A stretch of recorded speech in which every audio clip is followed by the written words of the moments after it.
All right, let's get right into it. Today, we're going to unpack a really powerful system for making improvements that actually stick. It's all drawn from the UN's Roadmap to Quality Manual.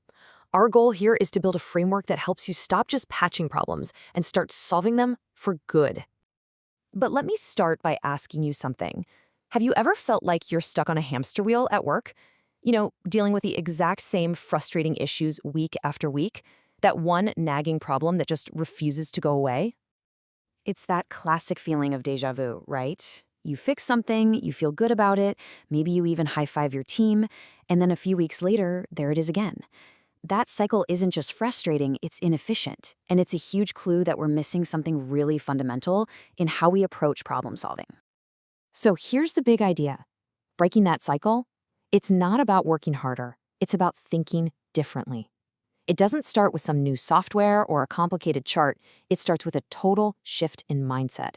It starts with building a culture of improvement. This is the heart of it all, continuous improvement.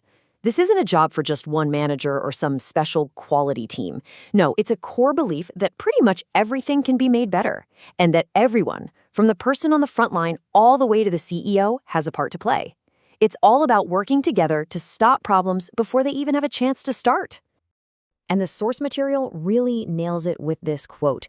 This is not about a new procedure or another meeting on the calendar. It's a deep, fundamental change in the company culture. It's about empowering people to look at problems not as failures, but as amazing opportunities to learn and get better. Okay, so if having a culture of improvement is the new mindset, what's the engine that actually makes it go? How do we turn that way of thinking into real, concrete action? Well, that brings us to the improvement cycle. So let me introduce you to the PDCA cycle. I want you to think of this as the operating system for continuous improvement. It's a simple 4-step loop that's incredibly powerful and gives real structure to all your efforts. And this cycle is so beautifully simple. First up, you plan. You identify the real problem, find its roots, and map out a clear plan to fix it. Then you do. You actually put that plan into action.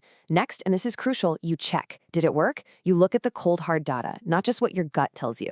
And finally, you act. If it worked, fantastic. You make that the new standard way of doing things. If it didn't, no big deal. You take what you learned and you start the cycle all over again. Plan, do, check, act. It's a constant, powerful loop of learning. But here's the thing.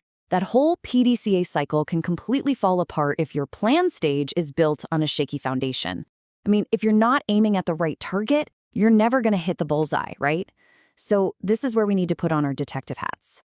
Just think about it for a second. Fixing a symptom is kind of like putting a bandage on a broken leg. Sure, it covers up the ugly part, but you haven't done anything to fix the actual break underneath. To create solutions that really last, we have to push past the obvious and find the true source of the trouble. And that brings us to the tool we need for the job, root cause analysis. It is exactly what it sounds like. It's an investigation. It's a process of digging down layer by layer past all the surface level symptoms until we hit the one fundamental thing that, if we fix it, will prevent the problem from ever coming back. So how do we actually do that? Well, the source material points to a brilliantly simple method called the 5 whys. It's an incredibly effective way to drill down past the noise and get to the truth. Let's just walk through a quick example to see it in action. So here's our surface level issue. You walk out onto the factory floor and a critical piece of machinery is just dead. Now, the immediate temptation is just to get it running again, right? But that's just not good enough if we want to stop this from happening again. So we ask our first why. Why did it stop? The answer comes back, because a fuse blew. Okay, easy enough. We could just slap a new fuse in there and call it a day. But that's just treating the symptom. So we have to dig deeper. Why, number 2, why did that fuse blow? Well, because the motor was overloaded. Now we're getting somewhere interesting. The fuse actually did its job, but it's pointing to a bigger problem. So let's keep digging. Why, number 3? Why was the motor getting overloaded? Because a bearing inside seized up. Okay, see how we're moving from a simple electrical issue to a more complex mechanical one? All right, why number 4 gets us even closer to the truth. Why did that bearing seize? Turns out, it wasn't being properly lubricated. Now, this is a huge leap. We've gone from a broken part to a failed process. And finally, our 5th why gets us the gold. Why wasn't it getting lubricated? because the automated maintenance schedule in this system is just plain wrong. And boom, there it is. See, replacing the fuse is a 5-minute fix that solves nothing long term. But fixing the schedule? That's a process change that prevents this entire disastrous chain of events from ever happening again.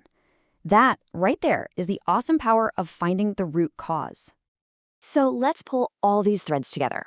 What we have are 3 key pieces: the mindset, the engine, and the fuel. And when you combine them, you create this incredible self-reinforcing quality loop. Everything, and I mean everything, starts here, with the shared belief across the entire organization that better is always possible and that everyone has a stake in making it happen. That belief is then put into motion by the PDCA cycle. It gives you a clear, structured, repeatable process to actually test your ideas and make real changes. And what makes that engine run effectively? The fuel. And that fuel is root cause analysis. It makes sure that every single turn of the PDCA cycle is focused on a problem that truly matters. So here's the whole picture. The culture of improvement gives you the desire to solve problems. The PDCA cycle gives you the method to do it. And root cause analysis makes sure your efforts are effective and the solutions are permanent. It's a system that doesn't just put out fires, it makes your whole organization smarter, stronger, and more resilient. So, I'm going to leave you with this one question to think about. What's that one frustrating, repeating problem in your world? You know, the one that makes you sigh and think, not this again? What do you think would happen if you stopped just patching the symptoms and started applying this loop to find and fix its real root cause?